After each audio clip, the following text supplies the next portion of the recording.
vinda do Espírito Santo, ela se deu de forma inesperada. A vinda do Espírito Santo se deu de forma inesperada. Atos capítulo 2, versículo 2, parte A, diz que isso ocorreu de repente. De repente. Deve-se destacar aqui que o Espírito Santo ele não veio de acordo com a agenda das autoridades judaicas, dos escribas, dos fariseus, dos rabinos, dos sacerdotes ou dos sumos sacerdotes ou do sumo sacerdote da época. A vinda do Espírito Santo, meus irmãos, se deu conforme o calendário de Deus e não conforme o calendário do homem. A vinda do Espírito seguiu a agenda divina e não a agenda humana. O Espírito Santo, ele não se manifestou de acordo com campanhas, cronogramas e programações eclesiásticas. E você sabe porque a vinda do Espírito Santo não seguiu nenhuma cartilha humana, porque o Espírito Santo é soberano, ele é livre, ele é todo poderoso. A soberania do Espírito Santo, ela é vista, por exemplo, entre outros tantos textos que poderemos mencionar, em 1 Coríntios 12, 11, onde o apóstolo Paulo diz que o Espírito Santo reparte os dons a cada um como ele quer, e não como eu e você queremos. Embora nós tenhamos aqui um elemento de tensão nesse texto que é muito interessante. Por um lado, nós vemos Deus, por meio do seu Espírito, o Espírito de Deus, distribuindo os dons soberana e livremente à igreja, como ele, o Espírito, quer.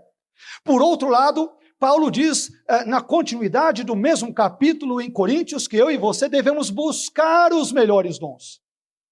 E aí você poderia me perguntar, e agora, pastor, como que fica?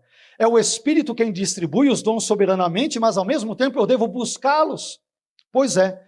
Eu penso que nós deveríamos agir sempre, quando o assunto, por exemplo, envolve os dons do Espírito, como também em todas as demais situações da nossa vida, com muita humildade, com muita sujeição a Deus, dizendo para Deus, Senhor, poxa, eu gostaria muito de ter este dom, porque entendo ou vejo que este dom poderia ser muito útil à sua igreja, à comunidade local na qual congrego, mas eu sei ao mesmo tempo que o Senhor é soberano na distribuição dos seus dons, e o Senhor sabe aquilo que melhor eu e a igreja da qual eu faço parte precisa. O Senhor é todo sábio. O Senhor é absolutamente inteligente, todo inteligente para distribuir os dons conforme o Senhor soberana e sabiamente quer e assim deseja. Mas, além desse elemento da soberania, meus irmãos, a liberdade do Espírito Santo, ela pode ser ilustrada por meio daquela conhecida passagem do Evangelho de João, no capítulo 13, o versículo 8, parte A, texto este no qual João diz algo sobre o vento que, entendo eu, claro que no contexto cabe perfeitamente bem a pessoa e obras do Espírito Santo. João vai dizer que o vento sopra onde quer, e ouves a sua voz, mas não sabes de onde ele vem, nem para onde vai. Frequentemente, meus irmãos, Deus, ele age de forma repentina e inesperada no palco da história humana. Frequentemente. Atos, por exemplo, no capítulo 16, versículos 25 e 26, diz que perto da meia-noite, Paulo e Silas oravam e cantavam hinos a Deus, e outros presos os escutavam. E o que acontece? Diz o texto bíblico, e de repente sobreveio um tão grande terremoto que os alicerces do cárcere se moveram e logo se abriram todas as portas e foram soltas as prisões de todos. Além disso, em Atos, no capítulo 22, e nos versículos 6 a 8, Paulo, durante uma defesa que ele apresenta em seu próprio favor, diante de um grupo de judeus, ele vai contar parte do seu testemunho, aquele seu testemunho de conversão que ele tivera na estrada de Damasco, no conhecido capítulo 9 de Atos. E vejam só o que Paulo diz sobre a maneira como se deu a sua conversão, o modus operandi de Deus na sua vida durante a conversão. Prestem bem atenção nisso. Atos 22, versículos 6 a 8. Paulo diz, ora, aconteceu que indo eu já de caminho e chegando perto de Damasco, quase ao meio-dia, de repente me rodeou uma grande luz do céu. E caí por terra, e ouvi uma voz que me dizia, Saulo, Saulo, por que me persegues? E eu respondi: quem é, Senhor? E disse-me: eu sou Jesus o Nazareno, a quem tu persegues.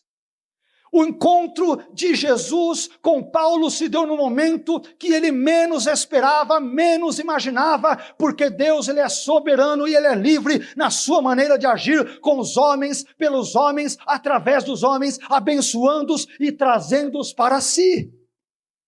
E a libertação, meus irmãos, de Paulo, então nós aprendemos que a libertação de Paulo e de Silas da prisão, assim como o encontro de Jesus com Paulo ali a caminho de Damasco, se deram repentinamente, inesperadamente, sem aviso prévio. E por que essas coisas aconteceram assim, você pode perguntar? Elas ocorreram assim porque Deus com frequência age onde, quando e da forma que nós menos esperamos. Desse modo, se você anda com Deus, não se assuste se Ele agir na sua vida de uma forma imprevista, inesperada e repentina, como Ele agiu com Paulo, com Silas e com tantos outros servos dele e servas dele ao longo da história. A vinda repentina de Atos, do Espírito Santo em Atos 2, meus irmãos, ela nos ensina que Deus não se submete aos programas humanos. Os atos de Deus são soberanamente imprevisíveis. Ele é livre para agir onde, quando e como Ele quiser. Portanto, a vinda do Espírito se deu de forma inesperada, de repente. De repente. Deus é soberano para agir na minha e na sua vida. Ele é poderoso para transformar o meu e o seu casamento, a minha e a sua família, para distribuir dons como Ele quiser, para nos salvar, para abençoar as pessoas do jeito que Ele quiser, porque Ele é livre, Ele é soberano, Ele é todo poderoso.